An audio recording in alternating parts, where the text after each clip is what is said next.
Morning. We're going to talk about the 2024 lawn care season. I got a lot to cover today, so let me give you just a brief overview of what I'm going to talk about.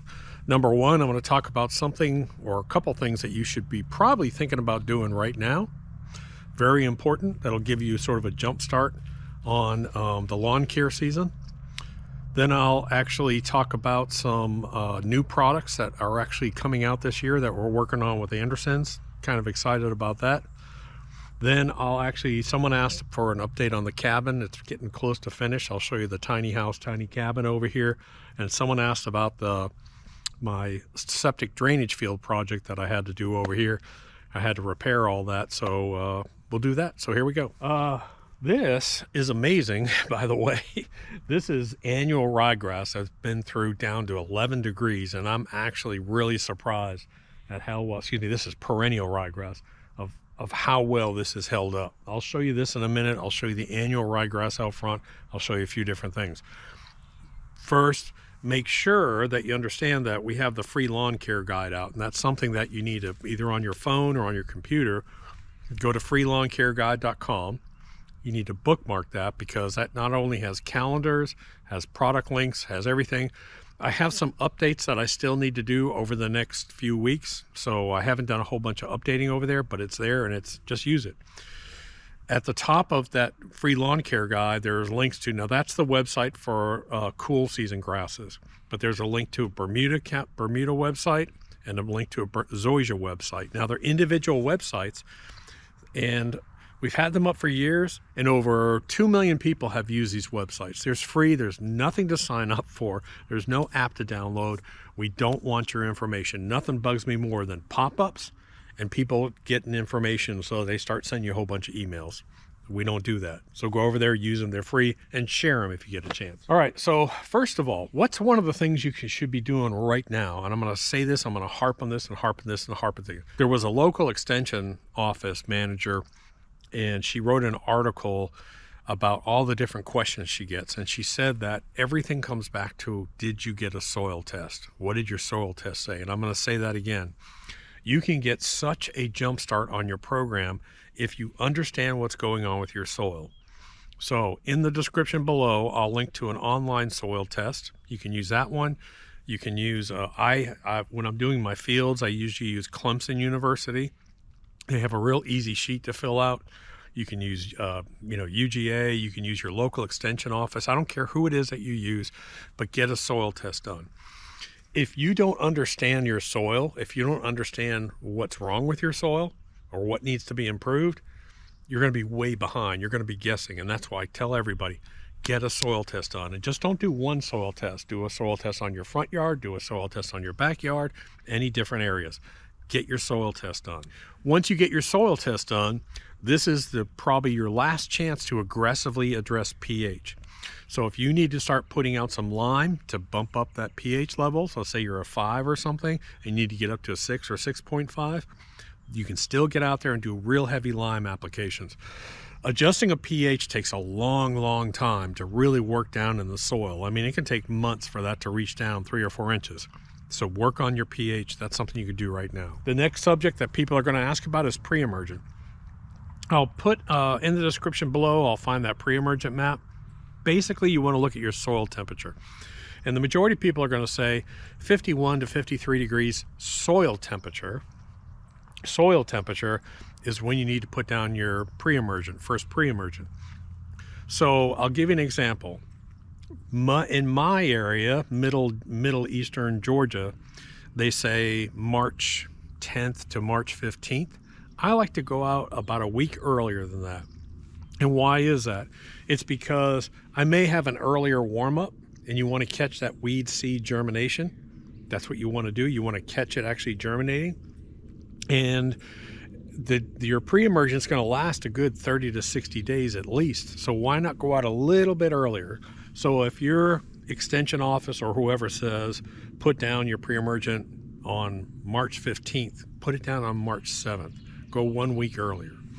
The next thing we've done, and I've done this for years, is I've done a split pre-emergent treatment. So we go out first, and the first thing we do is we put down the granular. I'll link it down on the page below. There's one link. I'll list all these products. If I miss something, please remind me, because I'm horrible about putting links down. I'll put down the granular pre-emergent. That's what I put down first. Again, you want to wait till your soil is dry. Always put these things down on dry soil. Once it's dry, and then start watering it in. Water it in, get it into the soil. About 4 weeks after that, just as your lawn is starting to kind of wake up, I like to come out 4 to 6 weeks after that. I come out with a liquid pre-emergent, which has pre and post emergent, so it'll kill any small baby crabgrass that pops up. So that's why I use the liquid on a split pre-emergent. I do that double pre-emergent treatment, and I have 0 weeds all season long. Now, I will make a recommendation on lime. When you put down lime, it takes a ton of lime. I mean, it's heavy, it's a lot. So check with your local garden center, Lowe's, or Home Depot, see what they have in stock and have them deliver it. Oh man, I mean, delivery, like Home Depot or Lowe's, you can get that delivered for like 40, 50 bucks. And let me tell you what, it's going to save you injuries. It's going to save accidents in your vehicle. Have them deliver lime. It's fine to go pick a couple bags of fertilizers up, but when you're getting lime delivered and you got to put down hundreds and hundreds and hundreds a pound just on a small lawn like this, have them deliver it. Man, it's so worth the 50, 70 bucks, whatever it is. It's definitely worth it. Have it delivered. Okay, so let me break in real quick and let's talk about the 3 new products. If you want to get a sneak peek at one of them is DGL, Dark Green Lawn. It's a new fertilizer that we're getting ready to come out with, and it's something that I've kind of wanted in the back of my mind. It's really hard these days with all the regulations to find a all fast release nitrogen and iron only fertilizer that has tiny particles. Now, a lot of people are going to say, well, what's the difference? Why not Green Shocker? Green Shocker is a little bit different. Hey guys, so let me break in here and show you this new product, this DGL Dark Green Lawn Fertilizer. This is the only bag in existence. I don't want to spill it on my lawn, but I want to show you the particles on it. So I think you can see this very small particle size. Got it? And you'll notice that every fertilizer that's a professional grade or a product that I've helped work with the Andersons I'm bringing to you guys and developing, the key to it is small particle size. You have to have small particle size for good particle distribution. These big chunky fertilizers, stay away from them.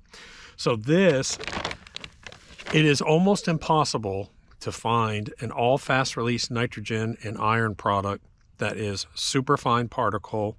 You can spread on your lawn in 10 minutes. You can do your whole lawn in 10 minutes. You put it out and you're going to deliver nitrogen and iron, all fast release, water it in, boom. And I'm telling you what, this stuff, we put lines out here. I've got a line out here. I've got a line out here. And before John cut it, it was twice as tall and twice as dark as the grass that was surrounding it. It really is kind of cool. It's a good little fertilizer. There are special uses for it, and I'll make special videos on it, but you can supplement your current fertilizing program, or if you have pH problems, or if you have something like a real high phosphorus or a real low phosphorus, it's a good time to use this. So I'll cover this in detail more in a separate video, but that's new for 2024. It's not available yet. You can go see the website that's actually being built for it right now, darkgreenlawn.com. You can go over there and look at it if you want. Next is going to be, I've asked Andersons, one thing that I've always wanted, or that you guys have requested, is a simple way to put out spray pre-emergents. In other words, not buying a concentrate, having to mix it up, buy the spray bottles. So I've asked Andersons to develop an already hose and sprayer that is just pre-emergent. Now, there are products out there that are weed stoppers and weed killers plus pre-emergent, but there's almost nothing out there that's ready-made. You stick it on the end of your hose and you go out there and spray it as a pre-emergent. There's almost nothing out there. Good luck finding it. So I've asked Andersons to work on that. That's going to be pretty close again. I don't know when. I'm going to say at least a month or month and a half. I don't know if they'll hit this year's spring pre-emergent application or not. That's going to be really good. And then the last thing is a new spray, which is basically a full all-in-one Encompass spray. It's almost like a liquid form of super juice, where it has all your nutrients, it has humic acid, it has iron, and it has mycorrhizal fungi already built into it. I'm considering, we're still talking about, do we put it into spray bottles or do we just sell it by the gallon? This is going to have everything your lawn needs. And, I'm a huge believer in microbes and mycorrhizal fungi, especially with all these fields and gardening we do, and with Dirt Booster. You guys know how much I love mycorrhizal fungi. It's so important for your soil health. So that's a new product that will probably be out hopefully in about a month or 2 months. Again, that's new for the 2024 season. So just a little heads up on what's coming up. Let me go ahead and let me walk you and show you this grass that's going on real quick. So if I keep looking down, it's because I don't want to step in dog poo. That's the truth, because the girls are back. So this is perennial rye, and I am shocked. I am shocked at how nice this is. We have been through weeks of sub-freezing temperatures. I'm talking about down in the 20s and even down as low as 11 degrees. And this grass, in fact, John just came out day before yesterday, and actually cut this. Look at that. Isn't that crazy? That is just absolutely nuts how nice this is. Man, I have been so happy with this perennial rye back here. Now, the reason why I can't do Bermuda back here is because of all the shade. There is some Bermuda in here. It'll probably come up in different areas, but this is fantastic. I mean, just gorgeous. So let me walk out to the pond frontage and I'll show you that annual ryegrass. That's crazy too. So John came out the other day and cut this. We're keeping this pretty long. We've got this on an Ego. We're cutting it on a level 4, but this is annual ryegrass. And it looks just fantastic. Now this is all Bermuda in the normal heat of the summer, but I put down a real heavy just to prevent any leaching, any soil erosion from going into the pond. But man, I gotta tell you, this stuff just looks crazy. Absolutely, look at that. Is that nuts or what? The fact that this has taken temperatures consistently in the 20s and almost single digits is just amazing to me. And down over there, that was all dirt. I finally got that to take over there, so now I can go over there and put down some Bermuda seed over here and make this whole area in here Bermuda. I haven't decided over here where the cabin, that cabin field we'll call it, I haven't decided. I may go ahead and just let Bermuda grow over there too as well, but that's looking pretty good too. Sorry, I'm watching vultures fly around. We had this delivered. It was an empty shell except for spray foam basically, and they delivered it. We had it dropped off. I built up a special bed for it here, and I've spent the past 3 or 4 months actually having the wiring done, the plumbing done, actually myself working on a lot of the interior stuff, doing some decorating. This is not going to be a place where people live. You'll understand where I'm going to use this. I'm going to use this a little bit as a studio, but once in a while, like my brother might come up to visit for a few days and hunt. He can actually stay over here but no one's going to actually live here. Here is the mostly finished cabin. And you talk about a nice little homey spot to actually kind of live or work. I mean, I told the wife, I said, I'll be honest, if you get pissed at me, I wouldn't mind living over here for a while. I mean, it's that nice and cozy in here. So let me break down a couple of key elements here. Turn on the bathroom lights. As far as the decor go, because I'm going to use this kind of as a studio, I wanted the decor to be kind of entertaining. So when you look back here, your eyes are kind of entertained, but I just like this kind of stuff. Old historic stuff is what I want. I want old antiques. I want them all messed up. So let me start in this area. This is a drop leaf table we found at an antique store. The other half is broken off, but look at these nails. Now this is from the 1800s, and you can see the drop leaf construction underneath it. It's really cool. Love that table. Chairs, I'm assuming early 1900s. Cabbage slicer. Yep, and my heater just kicked on. Isn't that cool?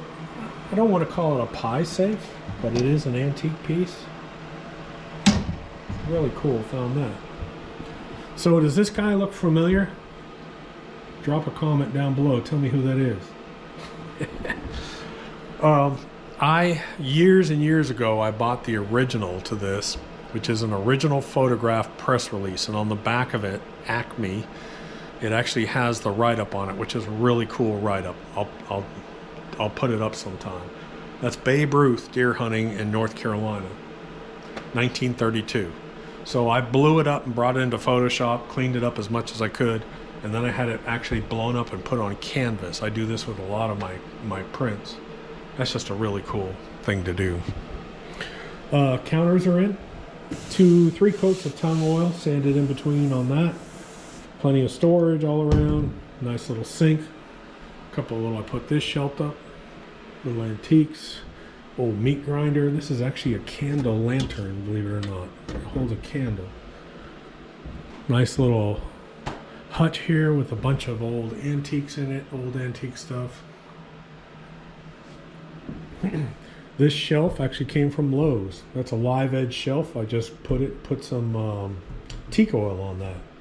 Just mounted it up. Ultra 4K TV. It's $200 from Walmart. Thing is beautiful. Those are deer that I've actually taken with a bow or a crossbow. These are the antique plow tines that I bought that I told you I was going to put up. People keep asking me about this. It's not my deer. I saw them in an antique shop for almost 2 years, a year and a half, and I was like, give me that deer. I needed to adopt them. I needed a placeholder until my buck came in. The chairs, we actually have 2 of these very similar over in the living room, and they're small, and that's what I like about them. So we just got them in, very reasonably priced too. I think you buy the pair for $400.